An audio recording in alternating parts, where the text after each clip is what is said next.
Halo teman-teman semua, Assalamualaikum warahmatullahi wabarakatuh. Pada kesempatan kali ini, kami akan berbagi kepada teman-teman semua mengenai materi proteomik. Sebelum kita masuk ke materi yang sebenarnya, kita harus tahu dulu konsep dasar dan juga sejarah dari proteomik. Nah, proteom itu apa sih? Proteom ini merupakan keseluruhan kumpulan protein yang diekspresikan oleh suatu sel, jaringan, atau organisme dalam kondisi tertentu. Nah, berbeda dengan genom yang relatif tetap, proteom ini sifatnya dinamis, dapat berubah tergantung waktu, lingkungan, ataupun aktivitas sel tersebut. Terus proteomik itu apa?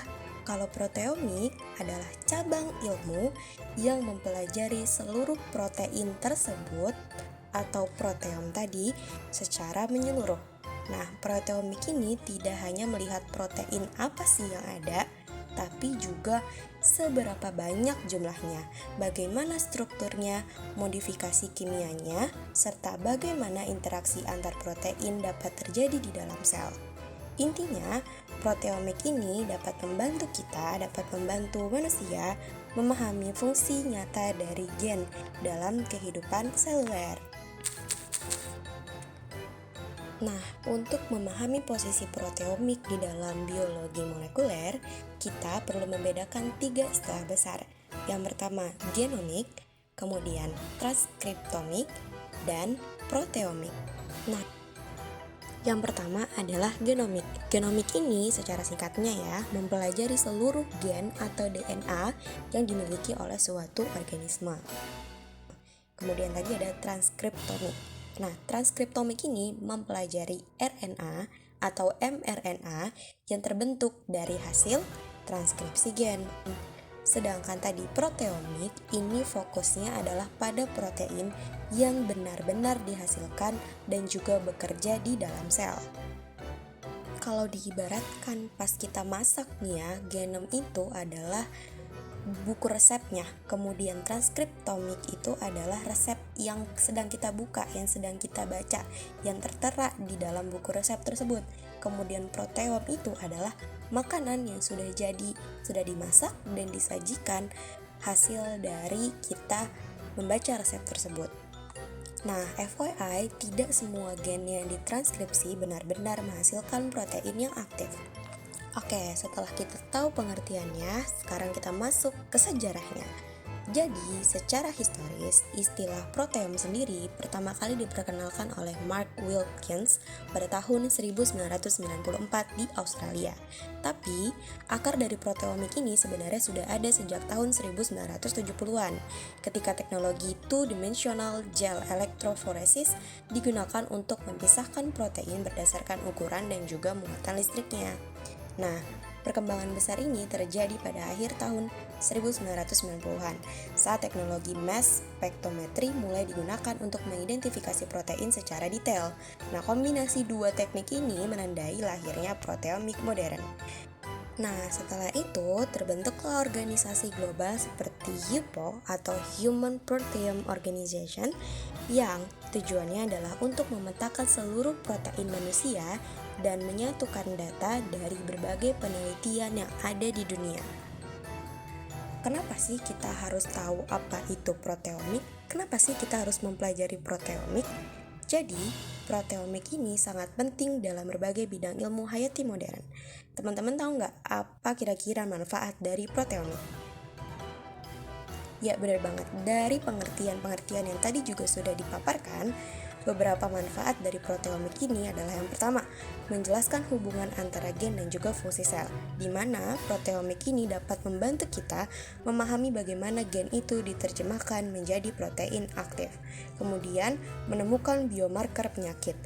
Dengan membandingkan protein antar sel sehat dan juga sel sakit, kita bisa menemukan protein tertentu yang menjadi tanda khas suatu penyakit seperti kanker.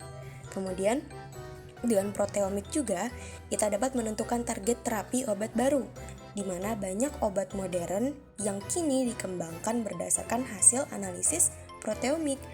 Dan yang keempat, menganalisis interaksi antar protein. Karena protein tidak bekerja sendirian, proteomik perlu memetakan jaringan interaksi di dalam sel. Yang kelima, mengintegrasikan data omik lain. Proteomik ini dapat digabungkan loh dengan data genomik dan metabolomik untuk memahami sistem biologi secara lebih menyeluruh. Berikutnya adalah struktur dasar protein.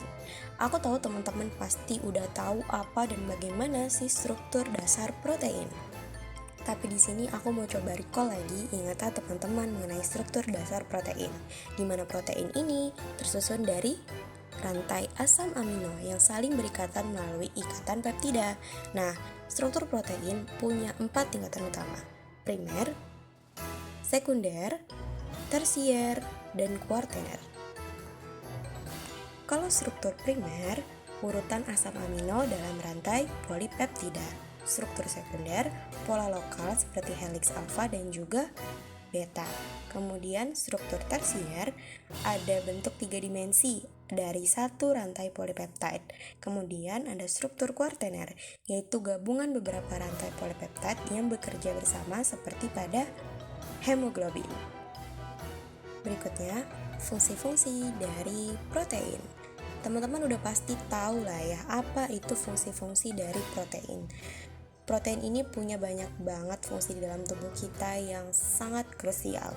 Nah, di antaranya di sini aku mau recall teman-teman, ada sebagai enzim, yakni mempercepat reaksi biokimia seperti katalisis, kemudian bermanfaat juga atau berfungsi secara struktural, yakni memberikan dukungan fisik dan juga kerangka sel atau jaringan, misalnya kolagen, aktin, dan juga tubulin. Kemudian protein juga berguna sebagai transport atau kanal, yakni protein dapat membawa molekul atau ion, misalnya hemoglobin tadi membawa oksigen, terus juga transporter membran. Nah, berikutnya adalah sebagai sinyal atau regulasi. Protein ini bisa sebagai hormon dan juga faktor transkripsi yang mengatur aktivitas sel. Kemudian protein juga dapat berfungsi sebagai pertahanan dan juga imun, yakni sebagai antibodi, sitokin, seperti itu. Kemudian protein juga berfungsi sebagai penyimpanan, di mana protein menyimpan ion atau molekul seperti misalnya ferritin menyimpan ion besi. Kemudian protein juga berfungsi sebagai gerak atau kontraksi, misalnya kayak protein aktin, miosin pada otot. Kemudian ada rekognisi dan juga adesi sel, misalnya sebagai reseptor membran atau molekul adesi antar sel. Kemudian protein juga berfungsi sebagai perbaikan dan juga proteostasis, contohnya seperti chaperone, protease, dan juga sistem degradasi protein. Nah, modifikasi pasca translasi atau PTM dan dampaknya pada fungsi protein. Setelah disintesis, banyak protein yang mengalami modifikasi kimia tambahan yang disebut dengan post-translational modification atau PTM. Nah, beberapa jenis utama dari PTM ini adalah yang pertama, fosforilasi, yakni penambahan gugus fosfat, juga regulasi aktivitas enzim, penyampaian sinyal atau degradasi protein. Kemudian ada juga asetilasi, yakni penambahan gugus asetil terutama pada lisin. Ini mempengaruhi interaksi protein, stabilitas, dan juga regulasi gen. Kemudian ada ubiquitinasi. Ini merupakan penempelan ubiquitin ke protein target, sehingga sering menandakan protein untuk degradasi melalui proteasom. Kemudian PTM yang berikutnya adalah sumo modification, penambahan molekul sumo. Jadi bukan sumo ya, tapi sumo singkatan, yakni small ubiquitin like modifier. Nah, ini mempengaruhi lokasi subseluler, stabilitas, dan juga interaksi dari protein. Kemudian ada glikosilasi, yakni penambahan rantai karbohidrat atau gula ke residu protein. Dan ini penting untuk proteksi, pengenalan sel, dan juga fungsi protein permukaan. Berikutnya adalah metilasi. atau penambahan gugus metil, misalnya pada lisin atau arginin. Nah, ini dapat mengubah interaksi, aktivitas, atau pengikatan DNA maupun RNA. Kemudian ada asilasi atau lipidasi. Ini merupakan penambahan gugus lemak ke protein yang dapat membantu anchoring ke membran. Kemudian ada oksidasi atau cetane oxidation dan nitrosylation serta karboksilasi. Juga banyak sekali jenis-jenis PTM yang lainnya. Nah, dampak dari PTM apa sih? Tadi juga udah dijelaskan kan ya, udah disebutkan dan sudah terbayang pastinya dampak PTM. Jadi PTM ini mengubah konformasi protein, struktur lokal ataupun globalnya sehingga mempengaruhi aktivitas dari protein tersebut. Nah, ini dapat mengatur interaksi protein dengan protein lain, DNA atau RNA, ligan, membran, atau subkomponen seluler yang lainnya. Kemudian ini juga menentukan lokasi subseluler, misalnya transport ke nukleus, sitoplasma, atau membran. Kemudian ini juga menandai protein untuk degradasi seperti tadi ubiquitinasi atau stabilisasi. Kemudian juga sebagai menyediakan regulasi cepat dan reversible sehingga sel bisa mengubah fungsi protein tanpa harus mensintesis ulang. Nah, ini juga menambah kompleksitas dari proteom, di mana satu polipeptide ini bisa punya banyak bentuk modifikasi yang berbeda-beda. Oke teman-teman, udah dapatkan pendahuluan dari materi proteomik yang akan dibahas di video ini. Jadi sebelum lanjut ke materi berikutnya, teman-teman dipersilahkan buat mengerjakan kuis mengenai proteomik dan struktur protein ini. Ada 5 soal, teman-teman bisa jawab dulu jawaban teman-teman apa, kemudian ditulis di kertas, kemudian nanti akan aku bahas jawaban yang benar apa, kemudian hitung poin teman-teman. Selamat mengerjakan kuisnya teman-teman.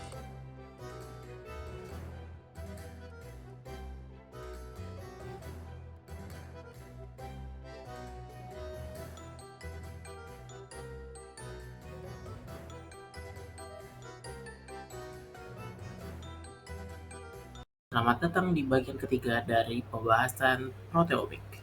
Di mana di bagian ini kita akan membahas tentang proteomik ekspresi, proteomik fungsional, dan proteomik struktural. Kita mulai dari proteomik ekspresi. Pendekatan ini digunakan untuk membandingkan tingkat protein di dua atau lebih kondisi biologis. Misalnya, ketika kita membandingkan antara sel normal dan sel kanker, kita dapat melihat protein mana yang meningkat atau menurun ekspresinya. Dari perbedaan ini, peneliti bisa mengidentifikasi protein yang berperan penting dalam perubahan kondisi tersebut. Untuk mengukur tingkat protein digunakan dua pendekatan utama. Pertama, metode pembelahan seperti SILAK, IRAK, dan TMT. Teknik ini memberi label kimia atau isotop pada protein sehingga protein dari beberapa sampel bisa dianalisis bersama dalam satu eksperimen. 2. Metode tanpa label atau label-free quantification. Cara ini tidak menggunakan bahan penanda, melainkan langsung mengukur intensitas sinyal dari spektrometer massa. Kedua metode ini sama-sama bertujuan untuk membandingkan ekspresi protein antar kondisi biologis. Setelah semua data kuantifikasi didapatkan, langkah berikutnya adalah analisis diferensial. Tahap ini bertujuan untuk menentukan protein mana yang mengalami peningkatan atau penurunan secara signifikan antar kondisi. Hasil analisisnya biasanya divisualisasikan menggunakan heat map untuk melihat pola ekspresi, atau Volcano plot untuk menunjukkan tingkat perubahan dan signifikansinya. Dari sini, kita bisa mengetahui jalur biologis atau proses seluler mana yang paling berpengaruh oleh perubahan protein tersebut. Setelah mengetahui protein mana yang berubah, langkah berikutnya adalah memahami bagaimana mereka berinteraksi. Disinilah peran protein fungsional. Pendekatan ini mempelajari interaksi dan fungsi protein di dalam sistem sel. Beberapa teknik yang sering digunakan itu antara lain adalah pull-down SI, immunopurification, dan Yeast-2 hybrid. Ketiganya sendiri membantu mendeteksi protein yang saling berikatan atau bekerja sama. Selain itu, proteomik fungsional juga dapat mempelajari modifikasi panca translasi seperti fosfilasi atau asetilasi yang dapat mengubah aktivitas maupun stabilitas protein. Selanjutnya adalah proteomik struktural, yaitu pendekatan untuk memahami bentuk tiga dimensi protein. Bentuk ini penting karena sangat menentukan bagaimana protein bekerja di dalam sel. Ada tiga teknik utama yang digunakan. Pertama yaitu kristalografi sinar X yang menghasilkan struktur atomik beresolusi tinggi (NMR) yang bisa mempelajari protein dalam kondisi larutan, dan cryo-elektron mikroskopi atau cryo-EM yang kini banyak digunakan untuk melihat kompleks protein besar tanpa perlu mengkristalkannya. Intinya, struktur protein sangat erat berkaitan dengan fungsinya. Perubahan kecil pada struktur bisa membuat protein kehilangan aktivitas normalnya. Sebagai penutup, ketiga pendekatan proteomik ini sebenarnya saling melengkapi. Proteomik ekspresi memberitahu kita berapa banyak protein yang dihasilkan. Proteomik fungsional menjelaskan bagaimana protein-protein itu berinteraksi dan berperan di dalam sel.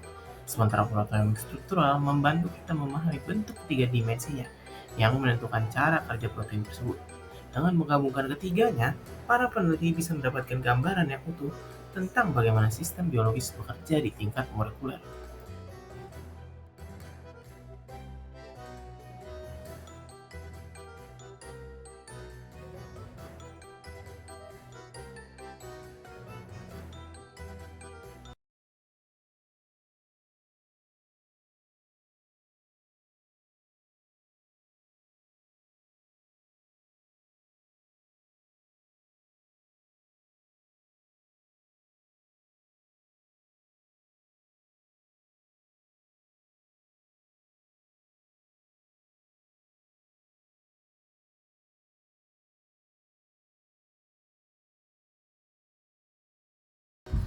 Halo semuanya, selamat datang di bagian keempat materi proteomik.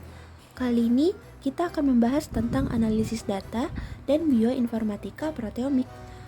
Di video ini kita akan melihat bagaimana data dari eksperimen proteomik itu diproses, dianalisis, dan digabungkan dengan data biologi lain agar kita bisa mengerti sistem kehidupan dengan lebih menyeluruh. Nah, di akhir video ini, kamu diharapkan dapat mengerti gimana cara mengolah data spektrum massa, mengenali software penting seperti MaxQuant and Proteome Discoverer, sampai bagaimana cara menggabungkan data proteomik dengan data omik lain agar hasil analisisnya lebih lengkap. Nah, langkah pertama dalam analisis proteomik adalah mengolah data mentah dari alat yang namanya LC-MS atau MS. Data ini masih campuran antara sinyal penting dan noise, jadi harus dibersihkan terlebih dahulu. Di sini ada proses pick-picking untuk memilih sinyal yang beneran penting, lalu deconvolution untuk mengidentifikasi ion yang nyata, dan normalisasi supaya hasil antar sampel bisa seimbang dan akurat. Sekarang, coba tes dulu pemahaman kamu. Menurut kamu, apa sih fungsi utama proses pick-picking dalam analisis data proteomik?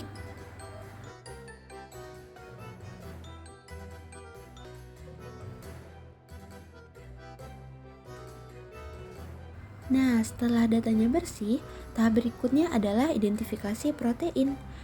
Caranya, data spektrum yang sudah diolah tadi dibandingkan dengan database protein seperti UniProt. Dari situ, software akan mencari pasangan antara spektrum dan peptida. Istilahnya disebut dengan peptide spectrum match untuk menentukan protein apa saja yang ada di sampel. Nah, untuk melakukan semua proses itu, biasanya kita perlu pakai software khusus nih. Dua yang paling populer adalah MaxQuant dan Proteome Discoverer. MaxQuant bisa mengatur kuantifikasi otomatis dan kontrol error, sedangkan Proteome Discoverer biasa dipakai untuk pipeline analisis dari Thermo. Outputnya berupa tabel hasil identifikasi dan kuantifikasi protein. Setelah semua data didapat, hasilnya perlu divalidasi pakai analisis statistik. Salah satu istilah penting di sini adalah False Discovery Rate atau FDR, yaitu seberapa banyak hasil positif yang ternyata salah. Kita juga bisa memakai visualisasi seperti volcano plot atau heat map agar lebih gampang melihat protein mana yang punya perubahan signifikan. Oke, sekarang kita coba uji pemahaman kamu lagi. Apa sih sebenarnya yang dimaksud dengan FDR?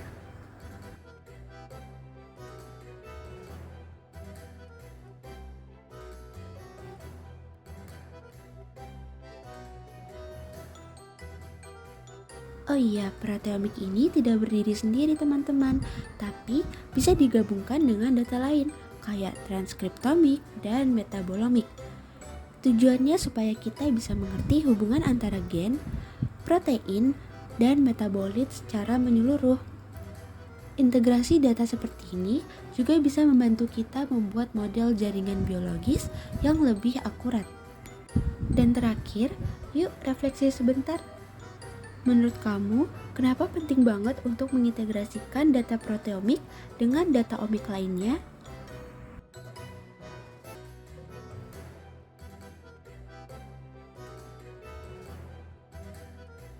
Oke, jadi kesimpulannya, data proteomik itu harus diolah dan divalidasi dengan hati-hati. Software seperti MaxQuant dan Proteome Discoverer sangat membantu dalam prosesnya. Dan kalau kita gabungkan proteomik dengan data omik lain, kita bisa mendapatkan gambaran lengkap tentang cara kerja sistem biologis. Terima kasih sudah menonton dan belajar bareng. Selanjutnya kita akan membahas mengenai aplikasi proteomik. Jadi pada aplikasi proteomik ini yang pertama itu proteomik dalam penyakit. Terdapat penemuan biomarker untuk diagnosis penyakit. Yang pertama, proteomik ini berperan besar untuk menemukan biomarker yaitu molekul berupa protein yang bisa menunjukkan adanya atau perkembangan suatu penyakit. Lalu melalui analisis protein yang terdapat pada darah, urin maupun jaringan tubuh, peneliti juga dapat mengenali protein yang hanya muncul atau mengalami perubahan kadar pada kondisi tertentu. Contohnya kayak protein prostate specific antigen yang digunakan untuk mendeteksi kanker prostat, sedangkan HER2 menjadi penanda kanker payudara. Lalu dengan dukungan proteomik ini, proses penemuan biomarker menjadi lebih cepat dan juga akurat atau pasti, sehingga diagnosis penyakit ini bisa dilakukan lebih cepat gitu untuk pengobatan bisa diberikan secara lebih tepat. Selain itu juga kajian proteomik ini terbukti mampu bisa menelusuri protein yang berhubungan langsung dengan pembentukan penyakit secara menyeluruh karena proteomik ini mengkaji ekspresi, interaksi, dan karakteristik protein dalam sistem seluler yang kompleks. Selanjutnya ada pemahaman mekanisme dari penyakitnya. Yang pertama, proteomik ini juga berfungsi untuk menjelaskan bagaimana penyakit ini muncul dan berkembang di tingkat molekuler. Lalu dengan membandingkan profil protein antara jaringan normal dan jaringan yang sakit, contohnya kayak kanker dan Alzheimer, peneliti juga bisa mengetahui protein mana yang bisa mengalami perubahan kadar atau fungsi. Contohnya itu yang pertama ada kanker. Proteomik ini tuh membantu menemukan protein yang menyebabkan pertumbuhan sel tidak terkendali. Lalu pada penyakit neurodegeneratif kayak contohnya tadi Alzheimer, proteomik ini juga mengungkap adanya protein yang salah lipat ataupun menggumpal. Nah, penelitian dari Azari et al. 2017 juga menyatakan bahwa kemajuan proteomik ini didukung oleh teknologi canggih, contohnya kayak spektrometri, massa, dan MALDI atau matrix acid laser desorption yang membantu peneliti memahami struktur dan juga fungsi protein secara lebih rinci. Nah, informasi yang dihasilkan dari analisis tersebut ini memberikan pemahaman yang lebih dalam mengenai mekanisme terbentuknya penyakit sekaligus membuka jalan bagi pengembangan terapi baru. Selanjutnya adalah pengembangan obat berbasis target protein. Jadi setelah protein kunci yang berperan dalam suatu penyakit ini bisa ditemukan, tahap selanjutnya itu adalah merancang obat yang menargetkan protein tersebut. Nah, proteomik ini memiliki peran penting dalam menentukan protein target yang relevan untuk terapi, menganalisis interaksi antara obat dan protein, juga menilai pengaruh obat terhadap ekspresi protein dalam sel.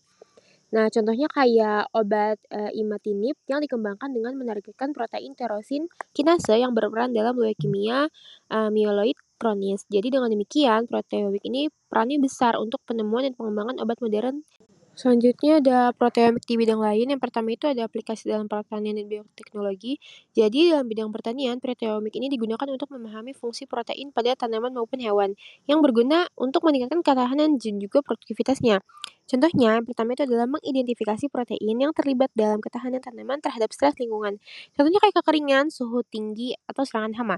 Dan juga bisa menganalisis protein pada tanaman hasil rekayasa genetika untuk menilai keamanan dan efektivitas gen baru yang ditambahkan. Biologi, jadi dalam proteomik lingkungan, analisis protein ini tuh digunakan untuk menilai dampak pencemaran dan juga mengidentifikasi mikroorganisme yang bisa mengurai bahan berbahaya.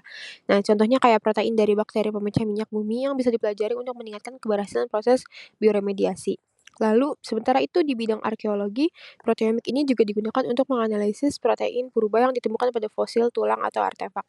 Jadi hasil analisis tersebut ini bisa memberikan informasi mengenai pola makan, kondisi kesehatan, dan juga hubungan evolusi manusia purba. Jadi, proteomik ini merupakan alat yang penting untuk penelitian bioarkeologi. Lalu, penelitian Azhari tahun 2017 juga menyebutkan bahwa perkembangan pesat dalam proteomik ini tuh didorong oleh meningkatnya jumlah data dan kemajuan teknik analisis yang bisa mendukung penelitian lintas disiplin, termasuk bioteknologi lingkungan dan arkeologi. Selanjutnya adalah tantangan dan masa depan dari proteomik. Jadi yang pertama ini ada keterbatasan teknologi saat ini. Walaupun prospeknya besar, penerapan proteomik ini masih menghadapi berbagai tantangan. Nah, di antaranya itu ada kompleksitas sistem protein pada manusia yang sangat tinggi karena satu gen itu bisa menghasilkan beberapa bentuk protein. Lalu rentang kadar protein yang luas dari sangat tinggi hingga rendah, jadi membuatnya sulit untuk dianalisis secara bersamaan. Lalu tentang masalah konsistensi hasil penelitian akibat perbedaan alat dan metode yang digunakan. Dan selain itu, instrumen seperti spektrometri itu masa spektrometri massa tergolong mahal dan itu memerlukan keahlian tinggi dalam penggunaannya. Nah, Azhari juga menyatakan bahwa proteomik yang besar dan beragam itu sering tidak lengkap dan sulit diakses. Nah, oleh sebab itu diperlukan standarisasi dan integrasi data agar hasil penelitian dapat dibandingkan dengan baik. Selanjutnya ada untuk arah penelitian di masa depan. Jadi penelitian proteomik ini itu berfokus pada pengembangan teknologi yang lebih akurat, sensitif, dan juga mampu menganalisis sampel berukuran kecil. Contohnya kayak proteomik sel tunggal itu untuk meneliti perbedaan protein antar sel secara mendalam, lalu integrasi antara proteomik, genomik, dan transkriptomik, dan juga metabolomik yang berguna untuk memperoleh gambaran menyeluruh tentang fungsi sel dan organisme. Lalu juga Azhari menyebutkan bahwa kemajuan proteomik ini sangat dipengaruhi oleh perkembangan teknologi informasi dan bioinformatika yang memperkuat kerjasama penelitian antar ilmuwan di seluruh dunia. Dengan adanya konektivitas global ini, analisis protein tadi dapat dilakukan secara lebih luas dan juga dapat dilaksanakan secara lebih dinamis. Selanjutnya adalah proteomik dalam kedokteran presisi dan personalisasi. Masa depan proteomik memiliki keterkaitan erat dengan kedokteran presisi. Jadi melalui analisis profil protein tiap individu, dokter ini bisa menentukan terapi yang paling sesuai bagi pasien, lalu memantau efektivitas pengobatan secara langsung dan mendeteksi penyakit sebelum timbul gejala klinis. Nah, dengan cara ini proteomik ini bisa menjadi dasar yang penting untuk terwujudnya perawatan medis yang lebih personal, lebih efisien dan tepat sasaran, dan juga menandai kemajuan besar dalam dunia kedokteran modern. Nah, Azhari juga menyebutkan bahwa dengan dukungan teknologi informasi global, penelitian dan penerapan proteomik ini akan bisa terus berkembang menuju kedokteran yang presisi yang berorientasi pada kebutuhan individu. Baik, sekian pemaparan materi tentang aplikasi proteomik. Selanjutnya ada beberapa kuis yang bisa teman-teman kerjakan untuk mengukur seberapa paham teman-teman terhadap penjelasan aplikasi proteomik tadi. Selamat mengerjakan. Assalamualaikum warahmatullahi wabarakatuh. Terima kasih sudah menonton.